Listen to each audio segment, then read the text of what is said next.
And welcome to another edition of Two Steps Ahead podcast, encouraging you to take your passion, make it happen, let yourself be great. I'm Son Edom.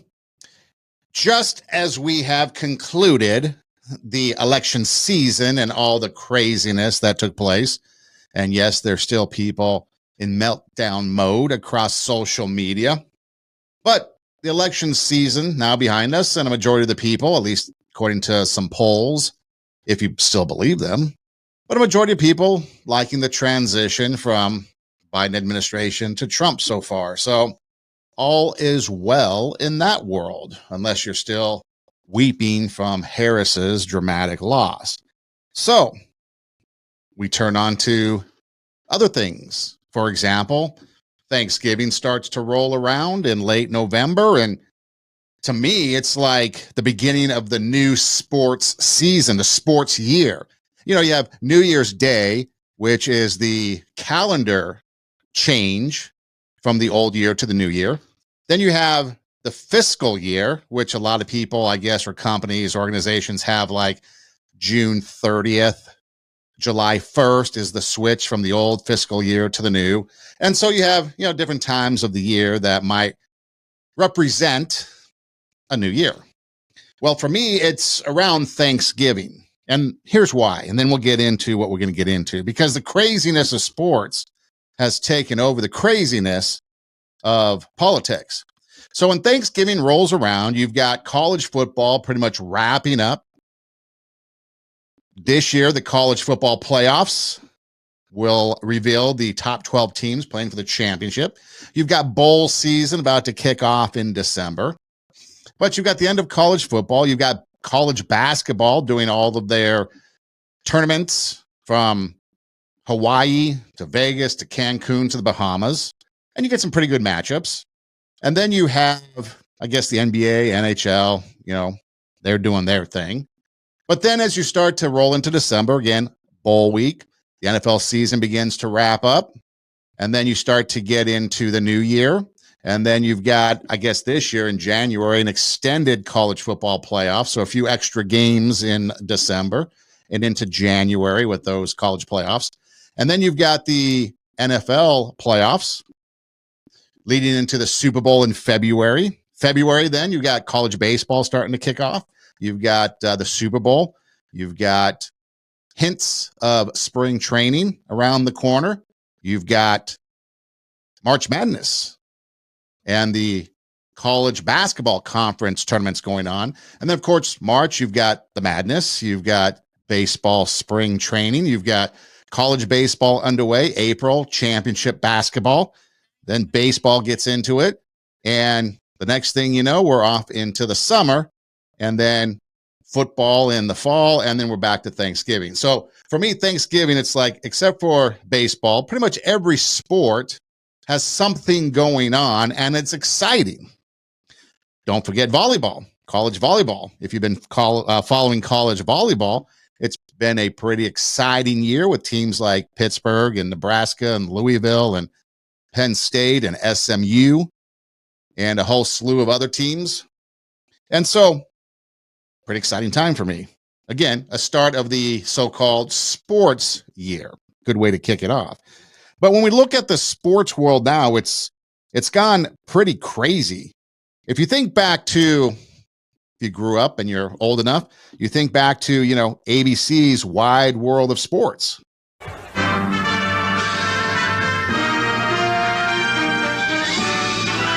Spanning the globe to bring you the constant variety of sport, the thrill of victory, and the agony of defeat. The human drama of athletic competition.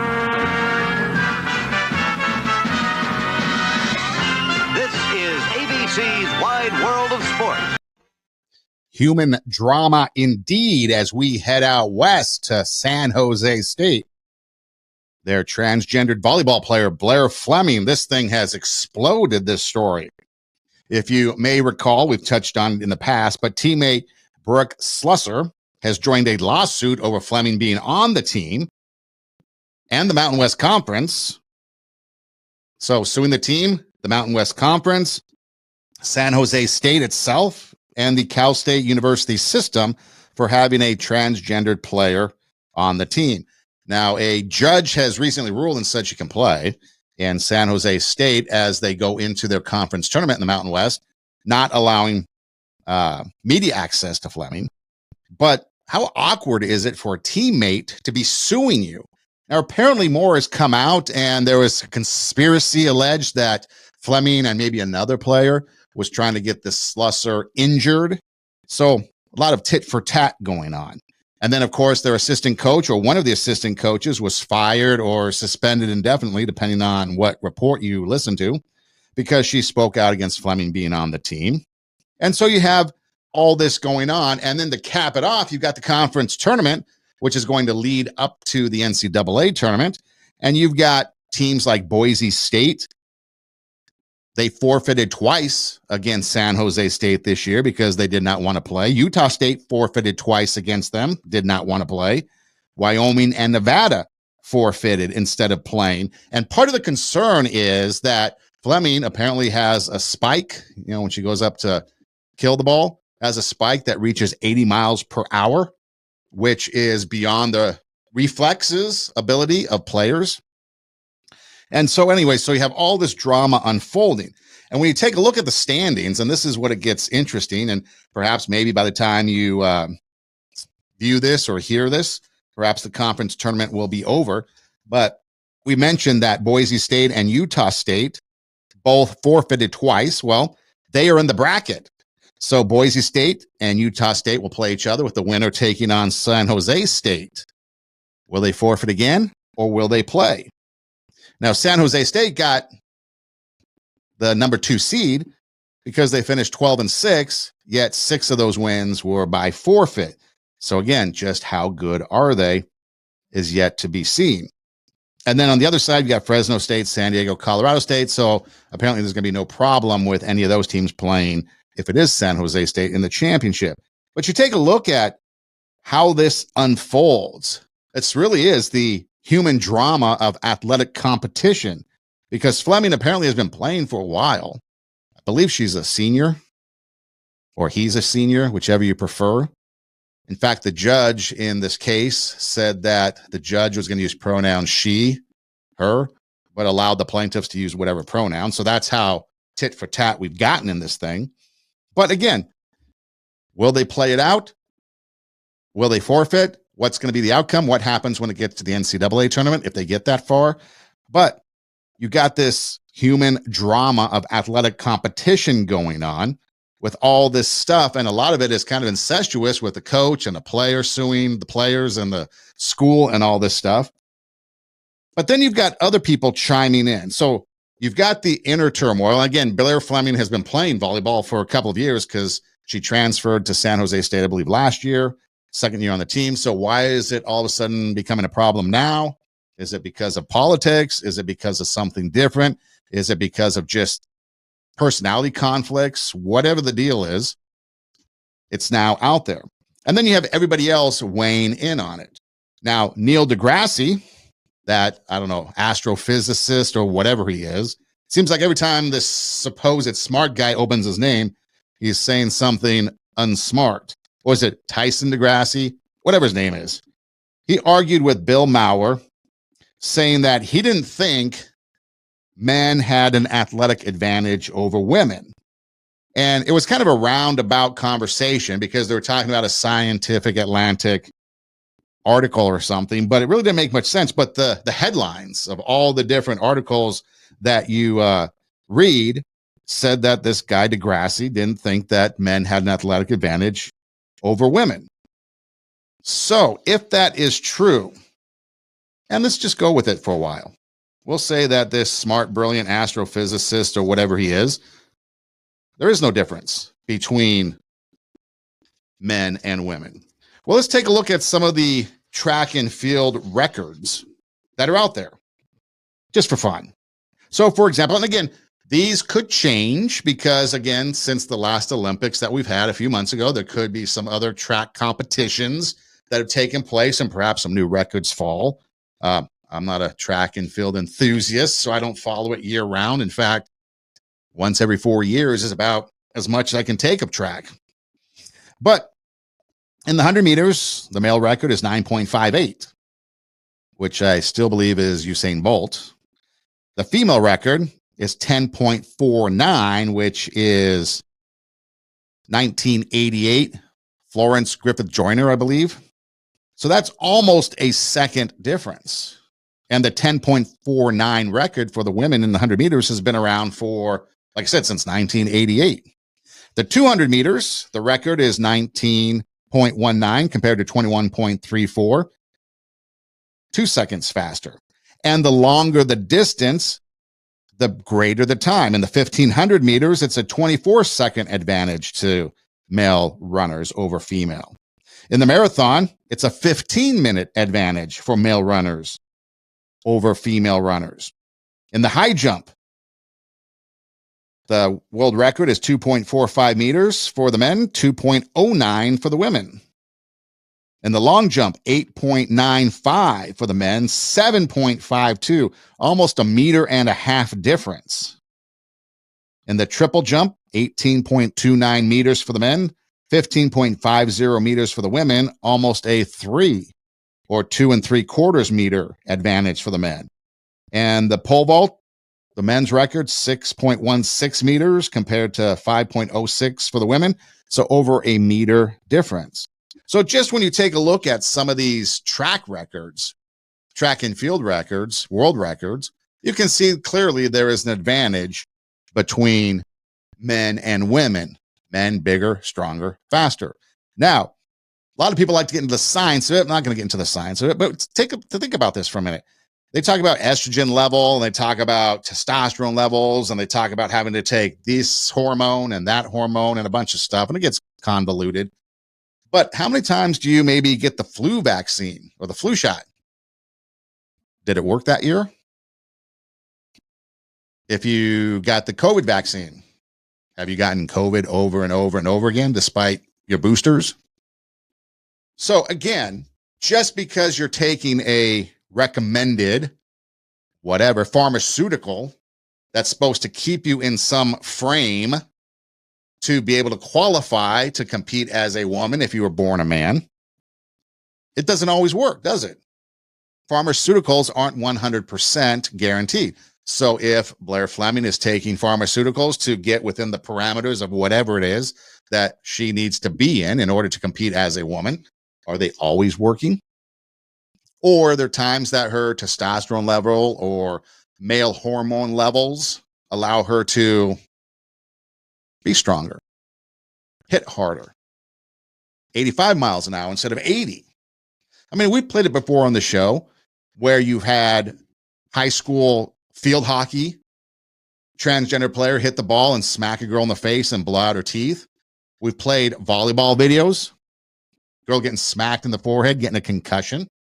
We've played all these videos on the show in the past, and yet still, time and time again, the story keeps coming up, and it's a safety issue amongst other things. And then, of course, it's the taking things such as awards, accolades, opportunities away from, as they call, cisgendered women, naturally born women. So if you think back to the very first person that kind of was outspoken about this back in, well, maybe around 2015, 2016, 2017, somewhere in there, was a Connecticut high school track runner by the name of Chelsea Mitchell, who I believe a senior now in college or perhaps recently graduated. But she came out because 2 transgendered athletes started to run as girls, identify as girls and run, and started to sweep all the track meets and the championships in the state of Connecticut. She was 15 when she was forced to race against 2 trans males, boys identifying as girls. Her junior year alone, okay, she's starting to think about college scholarships, trying to impress colleges. She lost 4 state championships her junior year, probably different race levels. Women or girls that year lost spots on the podium, even second and third place, different types of awards, other recognitions. You know, again, they're trying to get college scholarships and try to advance maybe in the athletic world. And here these transgendered boys are beating them. She lost 2 New England awards, like regional awards, to biological males. And then years after the fact, this is what she had to say. I think winning the state championship is the highlight of a lot of people's high school athletics. I mean, being able to, call myself the fastest girl or win that state championship and, get the banner in the gym and go to the all-state banquet. Like, those were the best moments of my high school career, like, I want to compete, I want to win. And those were definitely the biggest moments of my high school experience. When I have to compete against a transgender athlete, I just feel completely defeated before I even run the race. I was this elite athlete, like I was up there with the fastest people in the state. And instead of myself taking home that title, it went to transgender athletes. It feels as if nothing I can do will be enough to win. And being able to do something off the track to help fix it was really, really powerful. So much like other people that have been outspoken, she started to become outspoken about it and trying to make a difference. But yeah, it's important. Not only did she lose out on awards, but her own personal pride took a hit because she's training and training and training and putting in the time, putting in the sweat equity. And no matter what she does, because we saw earlier on the track records, the difference between men and women, she will never, no matter what she does, be able to beat them. You talk about feeling defeated. I read somewhere that I think it was her, but it might have been somebody else, that when they got into the starting blocks, they knew right away they were competing for third place because they knew the other 2 runners were gonna win. You think about the infamous swimmer Leah Thomas, less than average male swimmer in the Ivy League, changed, identified as a woman, became a championship record-breaking swimmer. And then you've got trans volleyball players and other trans athletes. And you think about things like not only trophies and banners on the wall in the gym and records and stuff, but what about NIL money? Name, image, and likeness, which is a big part of college sports. But right now, you've got 65% of U.S. adults oppose men playing women's sports. And that's where it's at right now. But if you really want to know the difference, this is what you do. I'm going to tell you what you do.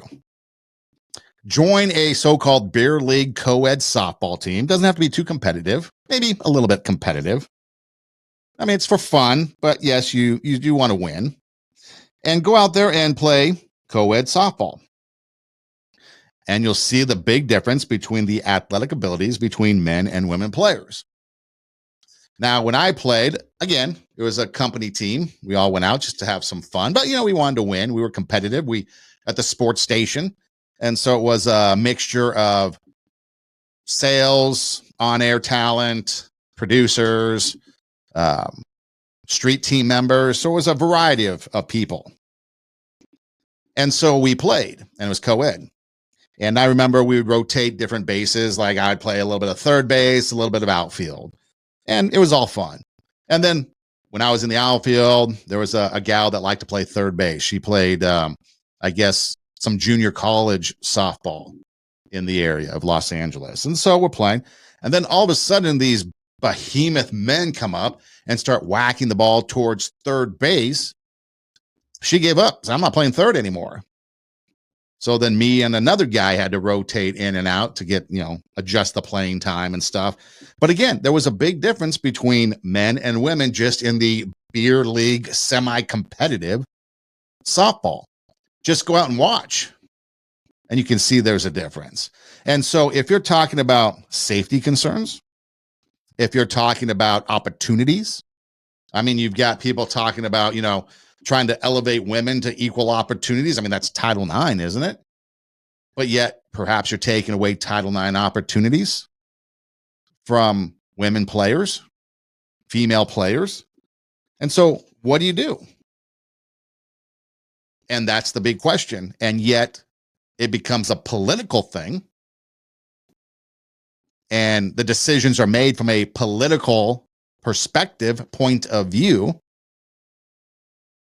and it just causes all kinds of problems. Now, what happens individually? Sure, there are two sides to the story. You've got the side of the story that is the naturally born woman, female athlete. And then you've got the story of the transgendered. And Leah Thomas, I would question, was the identity change because you wanted to win? I mean, even Caitlyn Jenner, you all knew as Bruce Jenner, winning the decathlon in the 1976 Olympics, has come out and said that women, trans women, should not be competing in women's sports. Are we going to look to the experts? I mean, is that not an expert? You hear all the time when it comes to things like women's health care and reproductive rights that men shouldn't have a say because they don't have a uterus. Well, if we're taking that type of mentality, should we not listen to the Caitlyn Jenners of the world? Should we not listen to the people that are affected by it? Was it Riley Gaines speaking out against it? Chelsea Mitchell and others? But there has to be some sort of, you would think at some point soon, because then what happens to softball? I mean, would the Oklahoma Sooners, they won like 4 straight NCAA championships, would they bring on a transgendered athlete? I don't know. What about Nebraska volleyball? One of the premier teams in college volleyball. Would they bring a trans player on? I don't know. It's always the San Jose States or these other lower tiered schools that bring them on, and it makes you wonder and question, why are they doing it? And so you've got the continuing saga that's going to go on and on and on until a judge somewhere, like in this case, the judge said that Fleming can play. And so we'll see how they do in the conference tournament. Will these teams that forfeited twice, and one of them is going to go on to play San Jose State, whether it's Boise State or Utah State, are they going to play or are they going to forfeit, allowing San Jose State to move into the championship game? And again, they were 6-6 in conference in games that they played.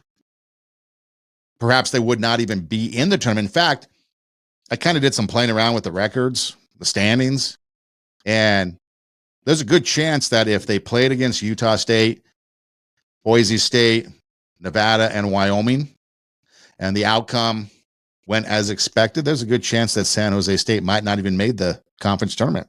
They might have just been out of the top 6 or 7, whatever, 6, I think. 6 teams. They probably would play 7th. Well, good for them. So I guess we'll see. I guess we'll see what happens over time. But when you talk about volleyball, so that's kind of like the downside of it, right? But what about the good side of it? Any of you follow the professional volleyball, that professional volleyball team or that professional volleyball league? The Omaha Supernovas won. I think there's a team in Atlanta, San Diego, Indianapolis, Grand Rapids. So you all remember the Caitlin Clark, Angel Reese going to the WNBA, and how they never embraced Caitlin Clark. And it kind of hurt them, hurt their image, could have had a negative impact on them. How Caitlin Clark factor was huge. I mean, everybody went to see her and that was it. And the entire WNBA rejected the new fans. They came in, call them extremists, MAGA, white supremacists, whatever, all kinds of names. And then when Caitlin Clark lost in the playoffs, the ratings went down.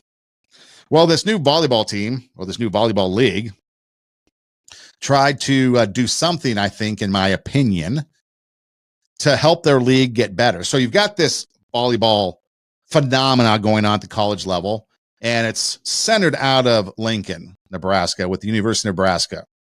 In 2023, they had 92,000 people fill Memorial Stadium, a new record for women's sports, 92,003. And now you've got records being set in all these different schools. You've got Pitt, you've got Penn State, you've got Stanford, you've got Louisville, you've got even SMU out of the blue having great seasons. So women's volleyball at the collegiate level, outside of the San Jose State drama, is actually thriving and doing well. And if you have not gotten into it yet, you should check it out. The NCAA tournament is coming up starting in December. But you have these regional teams in this professional volleyball league. And professional women's sports outside of the WNBA, which is being subsidized by the NBA, and have teams that are NBA cities and NBA affiliates, a volleyball league, a softball league. I know there's a professional softball league, but they kind of flounder because there really is no support there unless it's the fans coming out. So this new professional volleyball league comes out, and they have an inaugural season, and Omaha wins it. And now they go to their first ever draft. And so I was having a conversation with somebody about this probably about a month or so ago, that if they were smart, they would take some of these college players that are playing at their schools and put them in regional teams. So naturally, if you went to the University of Nebraska, pull some of their players to Omaha. Fans will come and see. And so when you take a look at the draft, you've got some pretty interesting drafts. Merritt Beeson plays for the University of Nebraska, but she is from Alabama, and she was picked first in a trade from Indiana to Atlanta, and she's from Alabama, and she's going to go play in Atlanta. And then you have Anna DeBeer, who plays at Louisville, which is close to Indianapolis. She's going to go play at Indianapolis, drafted by Indianapolis. And then you've got these different teams with these different players. You've got Lindsey Krause, Allie Batenhorst, that played at Nebraska, but then she went to USC. They're both coming to Omaha. You've got a couple gals from Louisville going to Indianapolis. You've got some people like there's another gal from Nebraska, Blackwell or something like that, that played in San Diego for 4 years. She was drafted by the San Diego. So you've got these regional kind of college phenomena players, kind of these all-star players that are being drafted into these regional teams. And I think that's going to really help this professional volleyball league take off next year. I may not have been interested in going, but after following college volleyball for a number of years, I might go see some of these college players. Now, there's some of these better college players. I mean, these are all good players, but there's some that didn't get drafted because they're going to the national team, going to play Olympic style volleyball. Lexi Rodriguez, maybe Sarah Franklin from Wisconsin, Lexi Rodriguez from Nebraska, and some others. But volleyball is being elevated, and that's a positive thing. So look at the positive news coming out of women's volleyball, and their professional league might actually take off. That's the way to approach things. So you have to come up with a solution with some of these issues that are negatively affecting. Do they have their own league? Why or why not? I mean, you got 65% of the country saying that no, trans women should not be playing in women's sports. You've got Title IX. You've got all these other things happening. And then how far is it going to go? I mean, could a women's college basketball team show up with 8 guys and say they identify? Why not? And now you're playing against 8 guys? How far does it go? It's already kind of insane, but how far does it go before it becomes just completely Twilight Zone? Speaking of Twilight Zone, did you watch the Mike Tyson Jake Paul fraud fight on Netflix? Jake Paul, 27 years old, getting $40 million. Mike Tyson, 58, getting $20 million. Was it fixed? Was it rigged? Well, that's the sentiment from a lot of people. Sylvester Stallone came out and said that he felt Mike Tyson held back. Thought Tyson could have knocked out Jake Paul. Netflix, did you try to watch it? I wasn't interested in it. But then I was flipping through social media. I was watching another game or something was on. And I was flipping through social media just to try to see what people were talking about with the fight, because I know it was a big deal. And I ended up, there was some guy that had, I guess, his phone or whatever to the TV screen on live. And I was watching it through his live on he was watching on Netflix, and I was watching on my phone through his TikTok live because I wanted to have my other game on the TV. And so I was watching it through TikTok live, but the thing kept buffering. And so apparently now there's a 50 million class action lawsuit against the streaming glitches of Netflix. And a lot of people are concerned because I think on Christmas Day, the NFL is going to be streaming on Netflix. But I mean, how nutty is this? You've got transgender volleyball players. You've got that are causing headlines. You've got this 58-year-old versus 27-year-old Bobby Riggs, Billie Jean King boxing thing going on. Was it rigged? Wasn't it? And it was literally a dance for 8 rounds, 2 minutes each, extra big size gloves. But the real story here in all of this, though, is Mike Tyson. So Mike Tyson got 20 million. I think prior to the fight, he was probably worth about 10 million. But at one point in his life, he was worth $400 million. 400 million in 2003. So his career, I think, started in the 80s, 90s. And he ended up $23 million in debt. $423 million he spent. Kind of like Kamala's campaign. Raised $1 billion and ended up $20 million in debt. He had 400 million, ended up 23 million in debt. Now he battled back over the years. Remember, he went to prison for rape and he had to file bankruptcy and he had to go through a lot of different things. But he battled his way back in appearances in movies. I think he was in one of those. What's the name of that movie? That slips my mind now. It'll come back to me. Where they get lost in Vegas and they lose one of their buddies and they have to try to find him. It slips my mind. It'll come to me. But he's appeared in movies, other ventures, getting his way back to that 10 million. And then with this 20 million, so, he's up. But when he had $400 million, this is the kicker. So he had a lot of lavish spending with luxurious mansions, including one in Connecticut. There's something about Connecticut in the show. But how about this? What would you do with a house this size?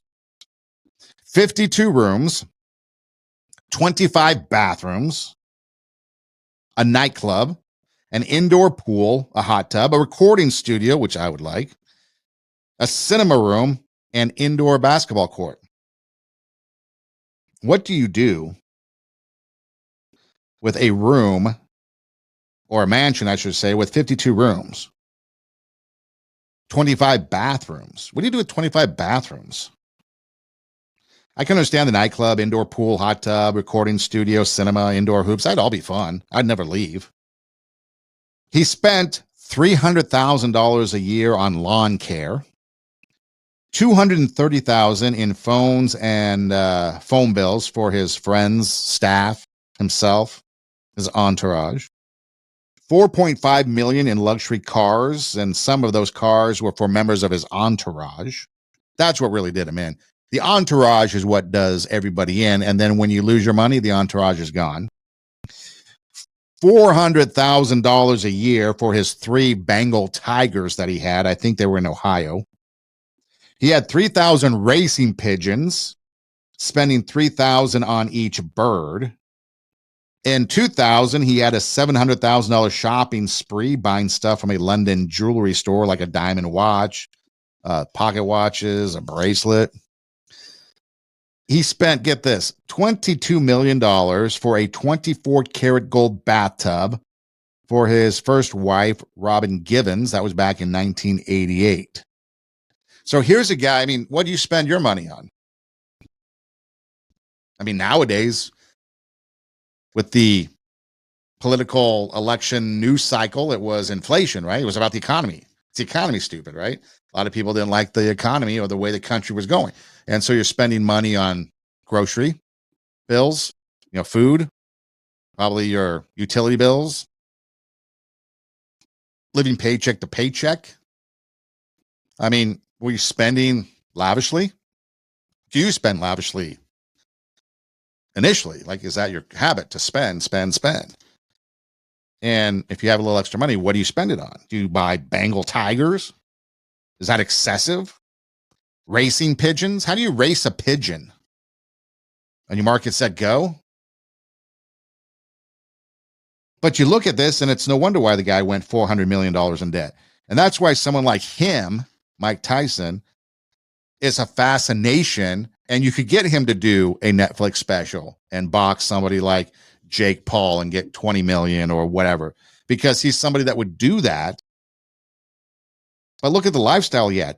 There was a time when he was in his prime, and you'd get the pay-per-view, right? And I never got pay-per-view, but one time I decided, you know what, there's a big fight. I forget which one it was. It's going to be a big fight.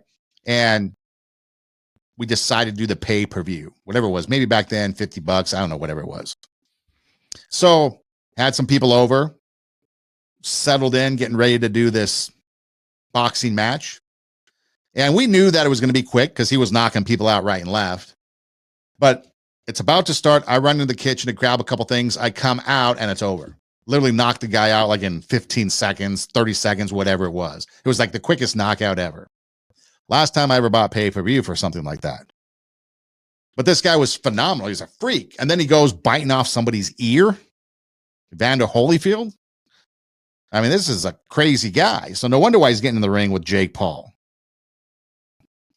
Now, if you think that was crazy, again, a $700,000 shopping spree, buying stuff from a London jewelry store, racing pigeons, Bengal tigers, luxury cars, phones, lawn care, mansions, diamond watches, all that. It reminds me of, and of course, the most ridiculous item, unbelievable. What do you do with a 24-karat gold bathtub? When they got divorced, who got the bathtub? Robin Givens? Or was Mike Tyson able to keep it? $22 million for a 24-karat gold bathtub. But if you think all that's crazy, do you remember, did you ever see the video of Michael Jackson? I think they were doing a documentary, and he's walking through a store in Las Vegas, and he spent something like $5 million in 5 minutes. At the time of his death, he was 55 million or 50 million, somewhere in there, in debt at the time of his death, but he had a $5 million shopping spree. Bought these. Bought this one, About midnight. this one. I bought this table. This chess set. Isn't it beautiful, this set? Your chess set in your library is... No, this one's bigger. This one's bigger.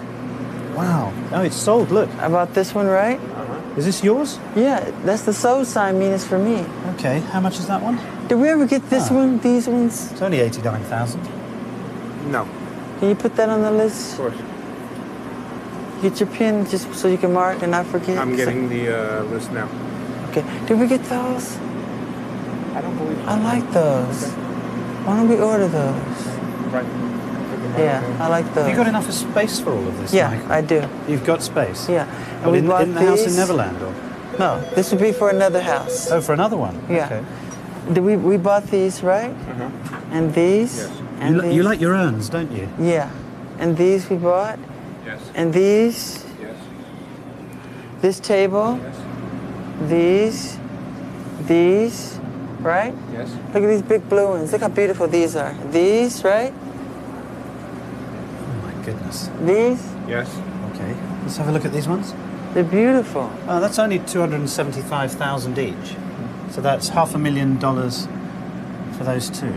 But he's going to give us a good deal. That doesn't matter to you. He's going to give you a good... He needs to give you a good deal. He loves to That's what we're bargain. here for. Celebrities like bargains too. Let me show you. And we're happy to give it to you.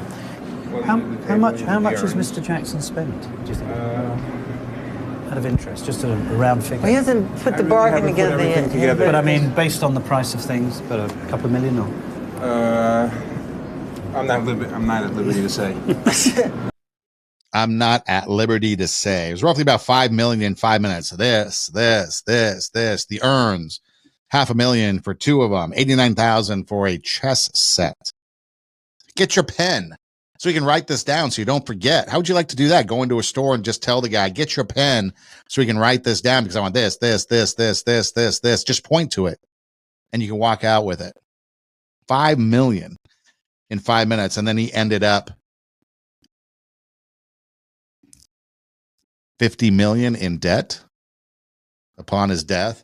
And when you read that, I mean, that's what's kind of fascinating about some of these people. When you read about what happened after Michael Jackson passed away and probate and all that stuff. I mean, it is crazy. And I guess one of the things that he leveraged to the hilt was he had the Beatles catalog, music catalog. He owned or whatever, had the Beatles catalog that I guess he leveraged to Sony or something like that. So he had some of these things. And so when he died, Beatles catalog, all this other stuff, which is kind of fascinating because I was listening to a radio show on the way to work or something, and it was talking about these different music groups and stuff that are selling their music catalogs. You might have heard through the election process, some of these musicians complaining that their music was being played by perhaps a politician that they did not like and sending them, cease and desist, but they had no say in the matter because they had already sold their music catalogs to whoever. And these whoever's now were trying to recoup the money.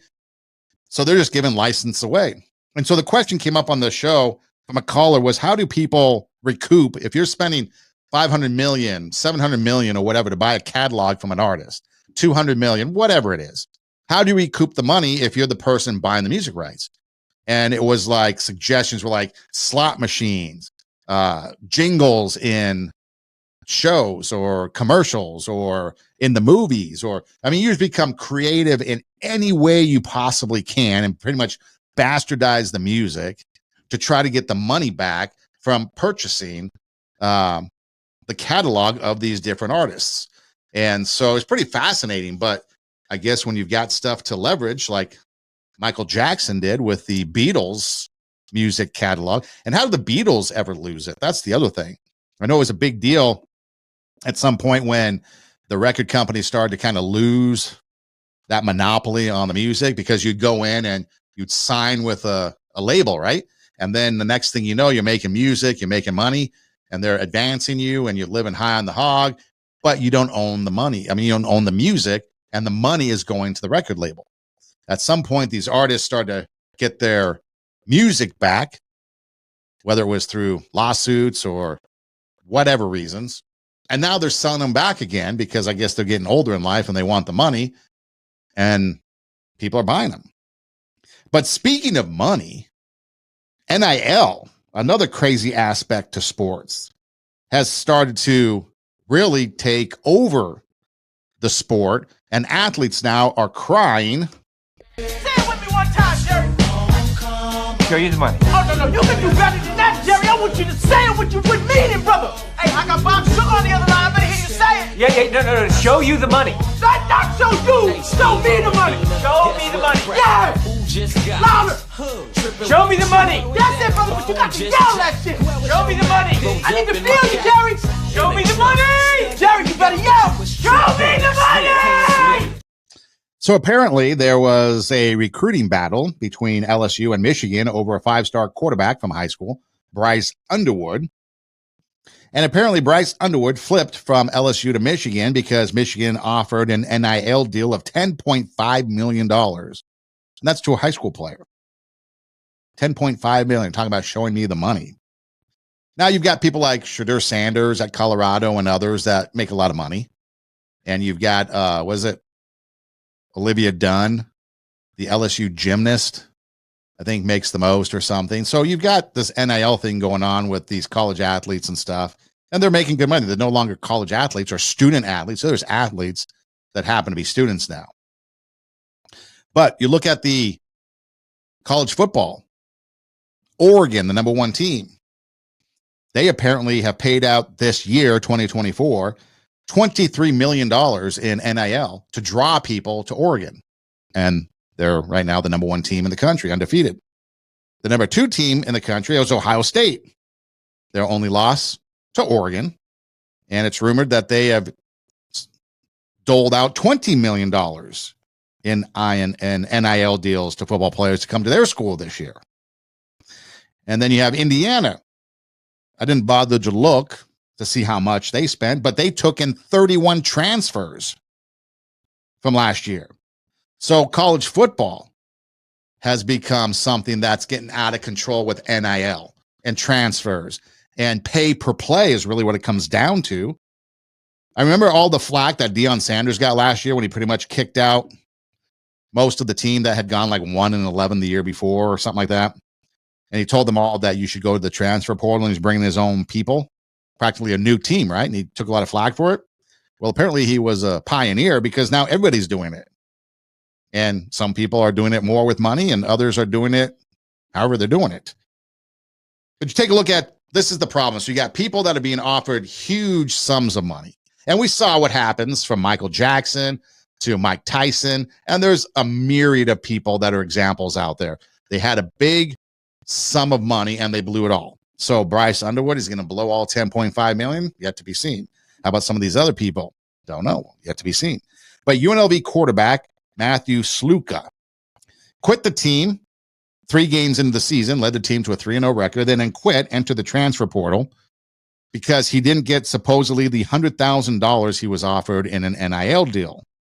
UNLV declines the NIL deal and says that's pay for play, which is illegal. But again, Matthew Sluka quit after 3 games so that he could preserve his red shirt and go into the transfer portal. Now, UNLV running back Michael Allen followed suit and quit the team, but his excuse was playing time. You got someone like Bear Alexander at USC. He left after 3 games because he wasn't really playing and went into the portal. You've got Miller Moss, the USC quarterback. He started this year, went 4-5. He got benched because the team was 4-5 and not playing well. And as the quarterback, you take the brunt of the fault. Jaden Maeva took over, who transferred from UNLV, something about Connecticut and Vegas. And now they're 2-0, beating UCLA, and they got to face Notre Dame. But Miller Moss, he was thinking he was going to go to Michigan. That was the rumor. He's going to transfer out of USC and maybe go to Michigan. But now with Bryce Underwood there, the $10 million man, you think Miller Moss is going to go and play? Probably not. And so you've got all this stuff. So what does it teach? I mean, it was bad enough that we had to watch a slew of bowl games after the 2023 season where all the star players weren't even playing because they didn't want to get hurt to go to the draft to the NFL, which diluted the bowl games themselves. And I'm sure a lot of people don't care. They're like, oh, whatever, let them do what they want to do. But you've got these other players now that 3 games into the season or whatever, they're quitting because they're not playing. And so what does that teach the athlete? What does that teach the younger generation athlete? I understand you want to play. I understand you can transfer. And that's all fine. There was, after I think maybe the 2022 football season. I don't think it was last year in 23. I think it was after 20. Literally, the Mississippi State quarterback literally walked off the field in the final game and into the transfer portal. And it was kind of shocking at the time because the season wasn't even over. I mean, yeah, Mississippi State's season was over, but it ended like on a Thursday night. You still had that weekend of games. Then you still had the conference, championship games and the bowls and stuff. But he went in the transfer and it was shocking. Now people are doing it 3 games into the season. And that's what it's all about. I mean, take a look at society, history, whatever. Take a little bit, you get a mile. You give them a little bit, you give them a mile. Give them a little bit, they'll take a mile. Right after the season, you enter the transfer portal. Everyone's shocked. Now it's 3 games. You've got a transgender volleyball player allowed to play. What is that going to lead to? Anytime something like this happens, things, unless there's some sort of intervention, things only get worse. $23 million Oregon paid. Ohio State paid $20 million. You already got 4 conferences, and really half, if you look at some of the schools, half are good, half aren't so good, and it becomes a pay per play. And that's what it is. You've got people leaving, and as a fan, what's that do for you? Does that make it exciting? I mean, the Dodgers just signed Blake Snell for like $250 gazillion. I think they've got like a 20 gazillion, billion, million Dylan payroll. And I think a lot of it's deferred down the road. But it's a money game. How does that affect the sport itself? Does it make it fun? Well, yeah, if you're a Dodger fan, sure. But does it really make it fun? And you then have to go spend the money with tickets, with concessions, with television. I mean, remember when we used to have a cable service and we'd get games, and then the cable service kept getting higher and higher and higher in price? And now they've expanded to these apps, and I have to pay $12 here, $10 there, $8 there, $6 there, $5 there, because every single league has their own app now that you have to watch on in order to get the games maybe that you want. And now we're actually spending more to try to figure out the games that we want to watch. NFL, you have to have Amazon Prime, you have to have Peacock, you have to have now Netflix, apparently. ABC, not ABC, but CBS and Fox.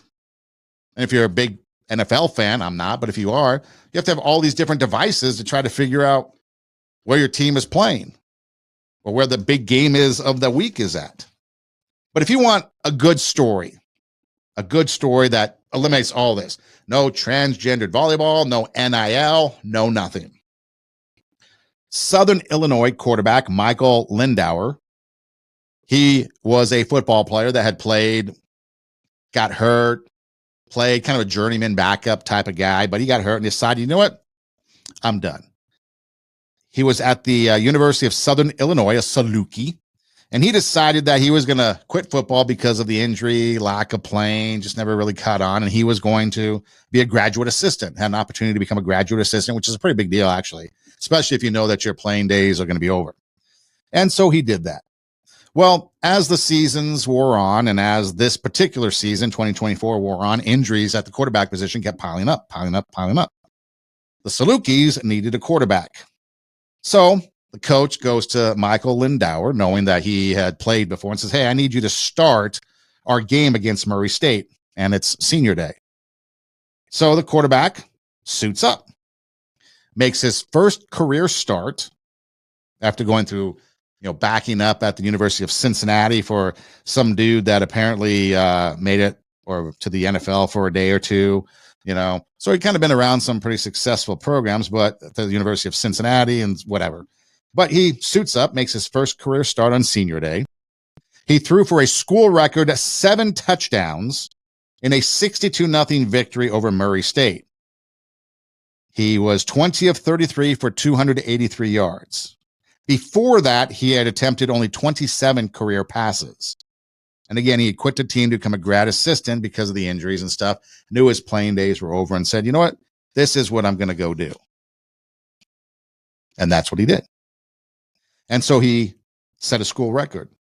So that's the type of stories that we lose out on, because here's a guy that tried to stick with it. But ultimately, injuries and stuff, he just knew the writing was on the wall and was now getting ready for his second career in coaching. That's what usually grad assistants lead to, is a coaching position and a career in coaching. And he got an opportunity to play, and he threw for 7 touchdowns. School record, 62-0, senior day. And he went out with a bang. And that's the type of thing that we're missing with these other athletes. Athletes quitting 3 games in because they don't get $100,000. Not the $10.5 million that a high school kid's going to get to come in. And you've got money, and you've got boosters, and you've got cooperatives and all this stuff. And things like this story with Southern Illinois Salukis and their quarterback throwing 7 touchdowns are lost. And so you don't get that. Kids quit. I mean, it's bad enough. We don't have time, but I've got a whole story here about high school sports canceling their seasons because of lack of players. In Omaha, Nebraska, a couple football teams had to quit mid-season because they were losing, but lack of players, apparently. You have schools in Iowa, basketball schools, or basketball teams in high schools in Iowa quitting, not enough participants. In Saginaw, Michigan, basketball team had to cancel. Springfield, Illinois, basketball team had to cancel. They canceled the football season. A school in Kansas City or near Kansas City canceled their season because of a lack of upperclassmen. And so you've got schools canceling football, homecoming, senior night. All those fall traditions are gone. Maybe now you have to go to volleyball to do all this stuff, but it's because it's a lack of playing. And what it comes down to really is a lot of kids just don't play sports anymore. They'd rather play video games or be on YouTube or TikTok or whatever they do, be on their screen devices. You know, I drive around town and I see empty fields all over the place, baseball fields. No one's playing anymore. Some of these schools that are in the Midwest, like Omaha, for example, when I worked in Scotts Bluff, Nebraska, I knew a couple people that graduated from this one particular school, and they were kind of shocked because it was like, man, that school was thriving when I was there. Well, that was a number of years ago, but the demographics have changed. Immigrants have come in. They don't play football. They don't play basketball. Maybe they play soccer, or maybe they don't play at all. But times are changing, and you've got these high schools that are quitting. Mid-season, football done. Basketball before the season even starts. And there's a few of these schools that actually have, like this one school, Charles City, Iowa, 6 underclassmen last year on the team. Clarion Godfield Dawes, 10 underclassmen on the team. West Sioux, 8 underclassmen on the team. Sibley Cheatham, 9 underclassmen on the team last year. So they have, in my opinion, returning players enough, unless those players quit. But is it a lack of success or lack of participants for these schools? My junior year, played football, had 17 people. I was playing at a school in Los Angeles. We had 17 kids on the football team my junior year. A lot of them played both ways. But nowadays, we quit, end the season, because we don't want to lose by 60 points again. And I kind of understand all that, again, safety. But what does it teach that we quit? I guess it's yet to be seen, and we'll see over the next few years if this continues on. This is Two Steps Ahead Podcast, encouraging you to take your passion, make it happen, let yourself be great. Check out our website, radiowarp.com, radio WARP. Click on the Two Steps Ahead Podcast show logo. Past shows will pop up in video form right there on the screen on our website. You can also click on the videos. They'll play there or take you to our Rumble page. Across the center is an orange banner that says SoundCloud. It takes you to our SoundCloud page, the audio portion. You can download those episodes and take them with you on the go. Or you can just listen anywhere you listen to podcasts, Spotify, Pandora, iHeartMedia, Apple Podcasts, anywhere. Or you can just do an internet search, Two Steps Ahead Podcast, TWO, Two Steps Ahead Podcast, and our shows pop up. We're on Instagram, all the socials, Instagram, Facebook, TikTok. You can DM us. You can email us at twostepsaheadpodcast@gmail.com. So we're easy to find. You can easily reach out. And again, if you have no one else to turn, no one else to go to, you feel like you're the only one in the world, reach out. And if I can't help you, I will find somebody. If you just want to say hi, reach out. That'd be cool too. Let me know what you think. But again, thank you for listening to the show. Hope you guys have a great holiday season. We'll be around. But as you listen to this show, depending on when it is, if it's before Thanksgiving or after or during the holidays sometime or whatever, just kind of take a look at the sports world. Kind of see what's going on. Is it mirroring what society is? The craziness, the looniness? I mean, before there used to be like ABC Wild World of Sports. We started the show off, the thrill of victory, the agony of defeat, human drama. They'd search the world. Now we don't need to search the world for human drama. You could just look anywhere at your local high school, local middle schools, professional sports, college sports, the human drama of athletic competition. And that human drama of athletic competition has now been off the playing field and into the courtroom and into the news media and into all these other places, and it's gone wacky. Once again, Two Steps Ahead Podcast, encouraging you to take your passion, make it happen, let yourself be great. I'm Son Edom. Hey, thanks for listening. Do tell a friend. And until then, next time, God bless.